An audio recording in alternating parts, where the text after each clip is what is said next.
Adab-adab berguru. Pertama, memuliakan guru dengan ikhlas. Walaupun murid telah mempunyai kedudukan yang tinggi, janganlah membelakangi gurunya. Hormatilah sang guru sebab jasanya tidak akan terbalas.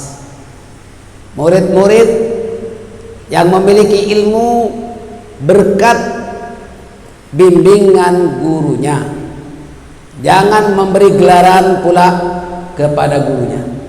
Seorang murid tidak boleh menggunakan panggilan engkau, kamu terhadap gurunya. Tak boleh sebut kamu, tak boleh cakap engkau.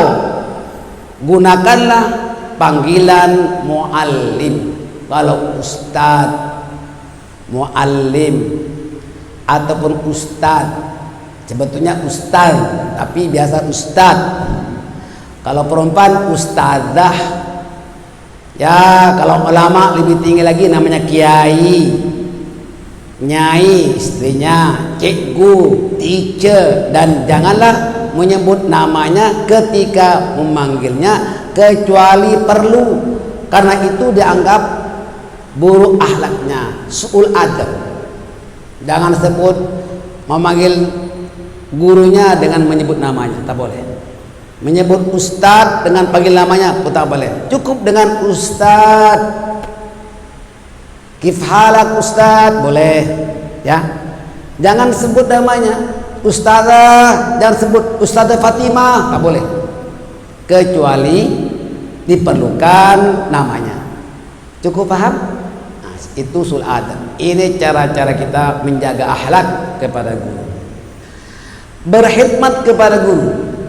Seorang murid yang berkhidmat kepada gurunya akan bermanfaat ilmunya, seperti membawa kitab pelajarannya, menyiapkan tempat duduknya, menjaga sandalnya, dan menyediakan segala apa yang diperlukan seperti meja, kursi dan sebagainya. Diterangkan di dalam hadis, akrimu hamlatal Quran faman akramahum faqad akramani. Muliakanlah guru-guru agama, maka barang siapa yang memuliakan mereka berarti dia memuliakan aku, sabda Rasulullah SAW. Sebab para ulama itu adalah warasatul anbiya, pewaris para nabi. Al-Imam Asy-Syafi'i rahimahullah ta'ala berguru kepada Imam Malik di Al-Madinah Al-Munawwarah, Darul Hijrah, di mana Imam Syafi'i berkhidmat dan berbakti kepada Imam Malik, sehingga Imam Syafi'i digelar dengan tongkat Imam Malik. Maknanya apa? Imam Malik setelah lanjut usia dipapah sebagai tongkatnya, dibimbing sampai ke tempat duduk gurunya. Hebat Imam Syafi'i itu. Maka Imam Syafi'i berkat berkhidmat dan berbakti kepada gurunya, dia mempunyai pangkat yang memimpin mazhab Asy-Syafi'i. Imam Syafi'i itu mazhab mustaqillah, paling unggul, paling tinggi Imam Syafi'i itu. Imam Syafi'i itu berguru sampai 100 guru, banyak gurunya, dan hormat kepada gurunya, berkhidmat dan berbakti kepada gurunya, baru dia memperoleh ilmu yang bermanfaat.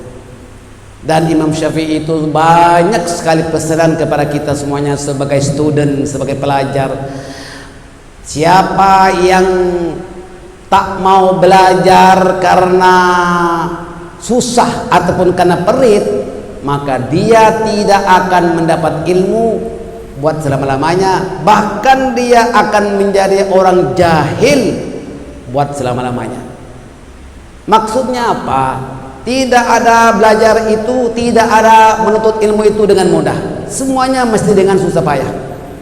Bayangkan saja Imam Syafi'i daripada Makkah diperintah oleh ibunya yang bernama Fatimah. Imam Syafi'i ini yatim, tak mempunyai bapak, bahkan tak pernah melihat bapaknya, maka dipelihara oleh ibunya bernama Fatimah di Mekah. Setelah selesai belajar di Mekah, diperintah oleh ibunya, belajarlah kamu ke Imam Malik di Madinah Al-Munawwarah. Allahu Akbar.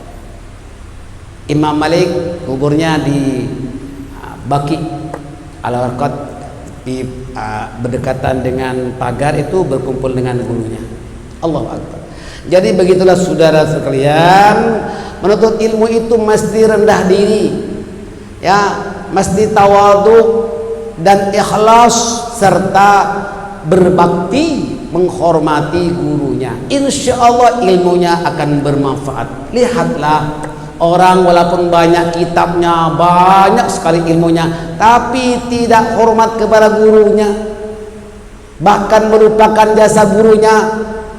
Karena dia telah berpangkat, punya ilmu banyak, lalu melupakan gurunya, melupakan jasa gurunya, berpaling dengan gurunya, wal'iyadzubillah, tak akan bermanfaat, tak akan berkah ilmunya, saudara. Sama juga sebagai seorang anak, kalau anak itu tidak berbakti kepada orang tuanya, tidak berkhidmat kepada orang tuanya, maka anak itu tak akan barokah hidupnya. Bapak ibu sekalian, ya, Anda sebagai anak daripada ibu bapak hendaklah menghormati, menggunakan adab-adab yang sopan dan juga berbakti dan berkhidmat kepada gurunya. Insya Allah akan mulia hidupnya dan diberkati segala apa yang Allah berikan kepadanya, insya Allah. Begitulah saudara sekalian, mudah-mudahan bermanfaat.